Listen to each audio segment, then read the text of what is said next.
Chaque seconde, à l'intérieur de notre corps, se joue un numéro de haute voltige. C'est un balai incessant pour maintenir une harmonie qu'on appelle l'homéostasie. Aujourd'hui, on va voir comment notre organisme arrive à jongler avec des substances qui sont à la fois essentielles à la vie et en même temps de véritables poisons. Alors la question c'est comment il fait ? Comment notre corps arrive-t-il à utiliser ce qui lui est indispensable tout en se protégeant de ces aspects dangereux ? C'est la grande énigme qu'on va explorer ensemble. On va plonger dans des paradoxes biochimiques assez fascinants et on va commencer par un cas d'école, un minéral absolument crucial, le fer. Allez, on attaque avec le fer. Tout le monde en a entendu parler, on sait que c'est indispensable, mais ce qu'on sait moins, c'est que c'est aussi un élément potentiellement très toxique s'il n'est pas géré avec une précision extrême. C'est vraiment l'exemple parfait de ce double jeu, de ce double tranchant que le corps doit maîtriser en permanence. Et où est-ce qu'on le trouve, tout ce fer ? Eh bien, regardez, la grande majorité, presque les 2/3, est logée au cœur de notre hémoglobine, dans nos globules rouges. Et son boulot, c'est quoi ? C'est de transporter l'oxygène depuis les poumons jusqu'à la moindre de nos cellules. C'est simple, pas de fer, pas de transport d'oxygène, pas d'énergie et donc pas de vie. Le reste, c'est surtout des réserves, bien stockées, au cas où. Et là, on touche au premier défi. Pour que le corps puisse absorber le fer, il doit être sous une forme bien précise. La forme ferreuse, qu'on note Fe2+, c'est la bonne clé pour la bonne serrure. Le problème, c'est que dans notre alimentation, et surtout dans les végétaux, il se présente souvent sous une autre forme, la forme ferrique Fe3+. Et avec cette clé-là, impossible d'ouvrir la porte. Le corps ne peut pas l'utiliser telle qu'elle. Mais la solution que notre corps a trouvée est d'une élégance incroyable. C'est un véritable convoi ultra sécurisé en 4 étapes. D'abord, à la surface de l'intestin, il transforme la mauvaise clé en la bonne. Le Fe3+, devient du Fe2+. Ensuite seulement, il autorise le fer à entrer dans la cellule par une porte bien gardée. Une fois dedans, soit il est mis de côté, en réserve, soit il est escorté vers la sortie pour aller dans le sang. Et c'est là l'étape cruciale.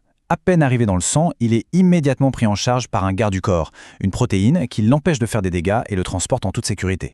Et tout ce périple, toute cette logistique, pour arriver où ? Pour arriver pile là, au cœur de la molécule d'hémoglobine. C'est cet atome de fer bien calé qui va pouvoir attraper une molécule d'oxygène et la livrer là où il faut. C'est, au sens le plus littéral, le cœur de notre respiration. Ok, on a vu le fer. Passons maintenant à un autre poids lourd de cet équilibre, le calcium. Et quand on dit calcium, on pense tout de suite aux os. C'est normal, mais en réalité, son rôle va bien au-delà de ça. Et sa gestion est tout aussi pointue. Le vrai défi pour le corps, avec le calcium, c'est de maintenir sa concentration dans le sang dans une fourchette incroyablement étroite. Une précision d'horloger. Pourquoi ? Parce que le moindre petit écart, la plus petite variation, et c'est tout qui peut dérailler. La communication entre les neurones, la contraction des muscles, la corrégulation du sang, bref, que des fonctions absolument vitales. C'est une mission de tous les instants. Et pour réussir ce tour de force, le corps a un duo de choc, 2 hormones qui agissent comme un thermostat ultra sensible. Imaginez, le taux de calcium dans le sang baisse un tout petit peu, hop, la parathormone, la PTH, entre en action. Elle va dire aux os de libérer un peu de calcium et aux reins d'en récupérer plus. A l'inverse, si ça grimpe un peu trop, c'est l'autre hormone, la calcitonine, qui prend le relais pour calmer le jeu et favoriser l'élimination. C'est un dialogue permanent pour maintenir l'équilibre parfait.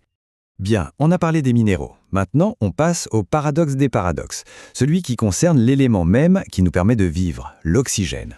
L'oxygène, c'est notre carburant ultime, mais, et c'est là que tout se complique, c'est aussi en même temps la source d'un danger permanent pour nos propres cellules. Et ce danger, il a un nom, les radicaux libres. Pour se faire une image simple, il faut imaginer des molécules très instables, un peu comme des hooligans chimiques. Il leur manque un électron et pour se stabiliser, elles sont prêtes à l'arracher à n'importe quelle molécule saine qui passe par là. En faisant ça, elles déclenchent une véritable réaction en chaîne de dégâts. Et le pire, c'est que la production de ces radicaux libres est un déchet. Inévitable, le simple fait de respirer en produit.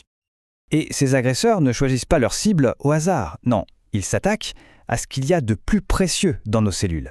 Ils ciblent les graisses qui composent nos membranes cellulaires, les fragilisent, ils s'en prennent à nos protéines, nos ouvriers spécialisés, et pire que tout, ils peuvent même endommager notre ADN, le plan de construction de notre corps. Et tous ces petits dégâts accumulés jour après jour, c'est une des causes majeures du vieillissement et le terrain de jeu de nombreuses maladies. Bon, le tableau a l'air un peu noir, dit comme ça, mais heureusement, le corps ne se laisse pas faire, loin de là. Face à cette menace constante, il a mis en place une solution, une véritable armée de défenseurs, incroyablement bien organisée. Oui, parce que la nature est bien faite, notre corps a anticipé le problème. Il a donc développé toute une gamme de systèmes qu'on appelle antioxydants, de vrais boucliers dont le seul but est de neutraliser ces radicaux libres, de les désamorcer avant qu'ils ne fassent des dégâts. C'est une guerre silencieuse et invisible qui se joue en nous à chaque seconde. Prenons un de nos soldats d'élite, par exemple, le cycle du glutathion. C'est un de nos systèmes de nettoyage les plus puissants. Imaginez le glutathion comme une super éponge. Une enzyme s'en sert pour absorber un déchet très toxique, le peroxyde d'hydrogène, et le transformer en simple H2O, de l'eau inoffensive. Et le plus génial, c'est qu'une autre enzyme vient ensuite essorer l'éponge pour qu'elle soit immédiatement réutilisable. C'est une véritable usine de décontamination qui tourne en boucle. Et en plus de ces systèmes enzymatiques, on a des renforts, des molécules qui se sacrifient en quelque sorte. Et ce qui est intéressant, c'est que beaucoup d'entre elles viennent de notre alimentation.